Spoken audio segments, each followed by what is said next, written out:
क़यामत वाले दिन ना अल्लाह सुब्हान व तआला इंसान से पूछेगा कि ऐ मेरे बंदे बता मुझे मेरे लिए क्या लेकर आया है। इंसान कहेगा कि ऐ अल्लाह मैंने तेरे लिए नमाज़ पढ़ी। अल्लाह सुब्हान व तआला फरमाएंगे कि ये तो तूने अपने लिए पढ़ी थी, मेरे लिए क्या लेकर आया है। फिर इंसान कहेगा कि ऐ अल्लाह मैंने तेरे लिए ज़कात दी और रोज़े रखे। अल्लाह सुब्हान व तआला फिर फरमाएंगे कि ये भी तूने अपने लिए रखे थे, मेरे लिए क्या लेकर आया है। तो फिर इंसान कहेगा कि ऐ अल्लाह मैंने तेरे लिए हज और उम्रे किए। तो फिर अल्लाह सुब्हान व तआला फरमाएंगे ये भी तूने अपने लिए किए थे, मेरे लिए क्या लेकर आया है। फिर इंसान कहेगा कि ऐ अल्लाह मैंने तेरे लिए लोगों को इस्लाम की दावत दी थी।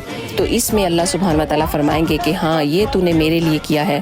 तो अल्लाह ताला फरिश्तों से फरमाएंगे कि इसे जन्नत में ले जाओ और जन्नत की 8 दरवाज़े खोल दो, जिससे चाहे ये जन्नत में दाखिल हो जाए। सुभान अल्लाह।